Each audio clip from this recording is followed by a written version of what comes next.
Bonjour, je suis Salomé, docteur en droit privé et sciences criminelles. Je suis actuellement en postdoctorat à la faculté de droit, d'économie et de finance de l'Université du Luxembourg. Je travaille sur la notion d'exploitation et sur les indicateurs permettant d'identifier des victimes d'infractions pénales tout en protégeant les droits des salariés. J'ai rédigé une thèse en cotutelle entre l'Université de Bordeaux et l'Université de Valencia en Espagne sur les liens entre nouvelles technologies et traite des êtres humains. J'ai choisi l'Université de Valencia en raison de l'expertise de ses chercheuses sur les thématiques de numérique, de violence de genre, de traite et de travail sexuel. Ces interactions entre nouvelles technologies et traite des êtres humains, notamment l'évolution de cette infraction pénale, ont constitué mon cas d'étude. Ce n'était donc pas une hypothèse de travail. Il a fallu que je lise et que j'analyse les résultats de recherches empiriques, notamment en criminologie, sur ce sujet. À partir de ces recherches empiriques, j'ai étudié les rapports juridiques entre les États et les acteurs du numérique, qu'on appelle aussi les plateformes, pour lutter contre la traite. À travers ces rapports, je questionne une grande théorie du droit, à savoir la souveraineté.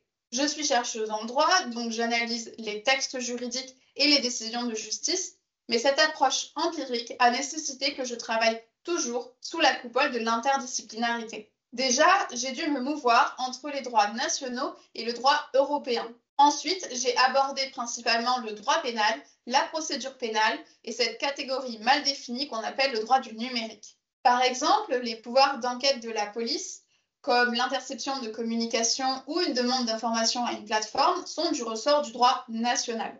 Mais ces pouvoirs sont quand même encadrés par des principes venant notamment de la Convention européenne des droits humains, et certains actes d'enquête viennent directement du droit de l'Union européenne, comme la nouvelle injonction européenne de production qu'on envoie à une plateforme.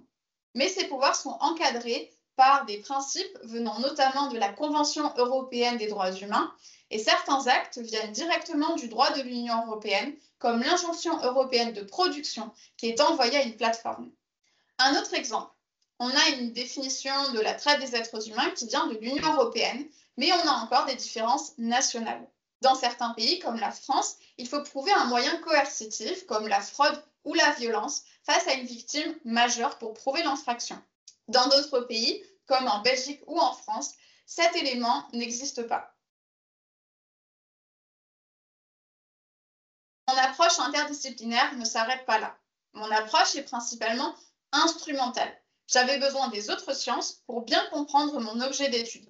Pour comprendre la complexité de la traite des êtres humains, notamment les difficultés liées à l'identification des victimes, il faut lire la sociologie. Pour comprendre les conséquences de la traite et de l'exploitation sur les victimes, il faut aller lire la médecine et la psychologie.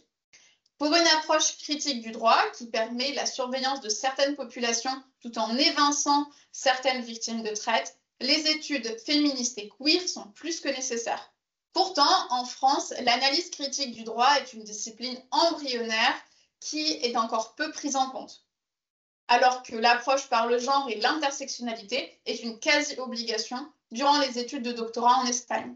Et puis à la technique, c'est difficile de faire une thèse sur les nouvelles technologies sans comprendre comment la police peut hacker un ordinateur ou ce qu'on appelle l'intelligence artificielle. Alors, je suis très loin du niveau de connaissance de nos collègues en sciences informatiques, mais on ne peut pas réfléchir à ces questions si on ne s'intéresse qu'au droit. Aujourd'hui, j'ai la chance de travailler à l'Université du Luxembourg avec des chercheurs et chercheuses en sciences de l'informatique, ce qui permet de pousser l'intégration des sciences encore plus loin.